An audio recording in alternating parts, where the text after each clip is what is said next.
Nigerians understand that Nigeria is operating without a constitution. It is simply held together through the barrel of General Buhari's guns. If you don't allow we Biafrans to go,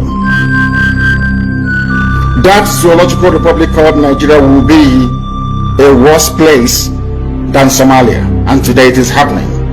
And if you have not applied for your Somalian visa, please try and do so. Should I say Somali visa? Try and do so as quickly as possible, because the zoo is on the path of destruction, and there is nothing man can do to reverse it. Mark today's date and what I'm telling you.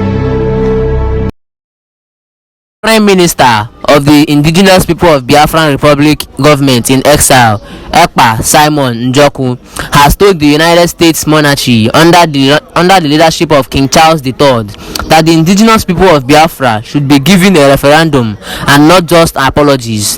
He said that the Igbo don't want apology nor compensation but total freedom from Nigeria. He also took to his official Twitter handle at Simon_Ekpa to call on Human Rights Watch not to ignore Biafran people's ordeal while they give attention to the people that have not suffered 1/3 of what Biafrans have suffered and are still going through in Nigeria. Welcome to Dotland Media. Please kindly subscribe to this channel and touch the notification bell if you have not done so. Now pay attention as I read out the full content of this official letter of the Biafran Prime Minister Simon Ekpa to the royal family. Thank you. Atrocities of the British monarchy on the people of the old eastern region of Nigeria, Biafra. Indigenous people of different parts of the world whom the British crown colonized, exploited, enslaved, killed and stole their resources to develop the British Empire have been writing you justifiably seeking monetary compensation and or an apology. On the contrary, we the indigenous people of Biafra are neither seeking monetary compensation nor an apology from your empire. Rather, we ask that you use your exalted office to support the peaceful exit of Biafra from Nigeria and restore the sovereign state of Biafra. We wish to remind you that Frederick Lugard's amalgamation of the Southern and Northern Protectorate of present-day Nigeria was established in 1914 to last for only 100 years. 100 years have expired. Moreover, the amalgamation agreement, which made Nigeria one country, was for the sole interest of the British Crown. The amalgamation agreement of 1914 stated that after 100 years, any tribe, group or region that does not want to continue in the Union will be free to exit the Union called Nigeria. The year 2023 makes that agreement 109 years. Therefore, in fact and by implication, the agreement has expired. The amalgamation agreement is binding and Nigeria should and must be renegotiated. Freedom must be granted to all groups that wishes to exit the Nigerian Union, especially the Biafran people. Apply your good judgment and exalted office to review the amalgamation agreement and support the demand for Biafra exit from Nigeria. Nigeria is made up of several nation states, distinct and parallel with dangerous diversity. There is no commonality between the people of the Southern and Northern Protectorates. Hence, the amalgamation was very selfish and wickedly conceived and implemented without due consideration given to the distinct cultures of each group. This explains why it was hurriedly signed into law without consulting the indigenous people. Since the British imposed amalgamation, there has been constant rift between the tribes. Each tribe is suspicious of the others, and each fighting to dominate the others. There is no sense of unity amongst the different groups who were forced into this unholy union.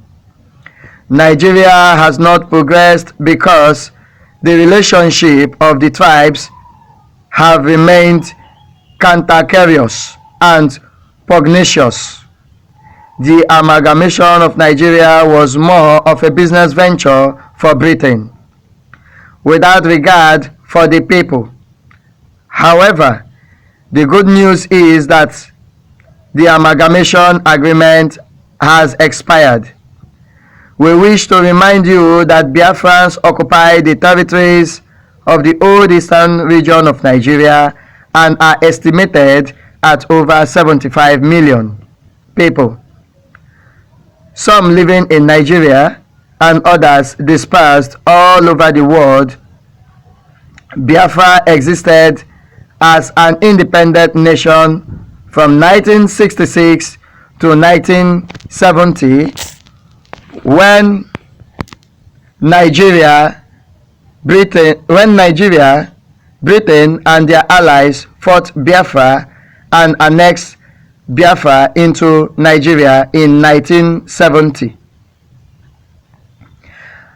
As you know, Biafra is very richly blessed with human and material resources.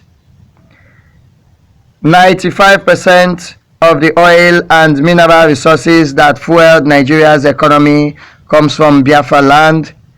Yet we continue to suffer extreme inequity. We are not interested in the oil, but we are more concerned about the repeat of Afghanistan in Nigeria, as every indication is that the Islamization of Nigeria is now in compilation stage. This could lead to a very bloody war if nothing is done to solve the problem.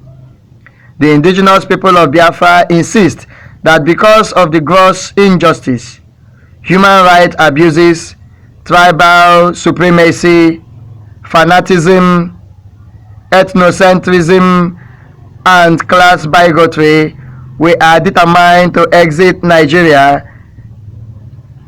The indigenous people of Biafra are demanding from the Nigerian government, in which Britain has greatly influenced, a referendum in exercise of our right to self-determination as prescribed by the international law. We want to exit from Nigeria and restore the sovereign state of Biafra through peaceful means.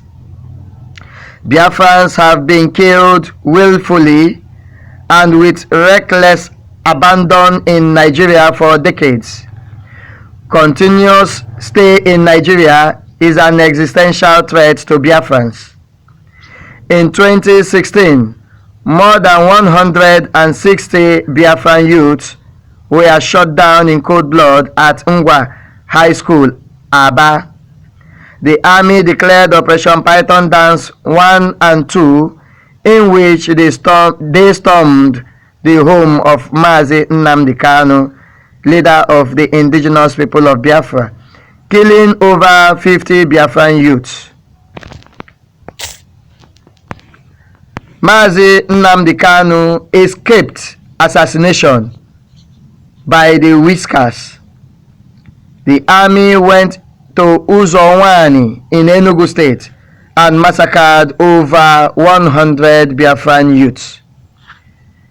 They did the same at Ihamufu, Izombe, and Aguleri. Just after the general elections in Nigeria, about 40 people were shot in cold blood in Aba, Abia State, when some unarmed youths marched to the streets to demand for the release of Mazi Nnamdi Kanu, who was extraordinarily renditioned to Nigeria and still being held captive by the Nigerian government, even after the court discharged him of any wrongdoings. The soldiers also wounded hundreds of other innocent people. On the 1st of January 2023, the military led siege on the town of Irube, Okigwe in Imo State, and burnt the town down. After the presidential election in March of 2023, the military and political thugs burnt down businesses of Biafrans in Lagos, Maiduguri, Abuja, Kaduna, and Kano. To ease of these hostilities before it degenerates into another full-blown war, we call on Your Majesty, King Charles of Great Britain, to revisit the amalgamation agreement and enforce its cessation, encourage the renegotiation of Nigeria, and grant all indigenous people who wish to exit Nigeria the freedom to exit peacefully. Although we demand a referendum and a peaceful exit from Nigeria, we, the Biafran people, through the Biafran Republic government in exile, stand in solidarity with others who demand an apology from you. We ask that you stand on the right side of history and correct the wrong of the past. Respectfully, Mazi Simon Ekpa, Prime Minister, Biafran Republic Government in Exile.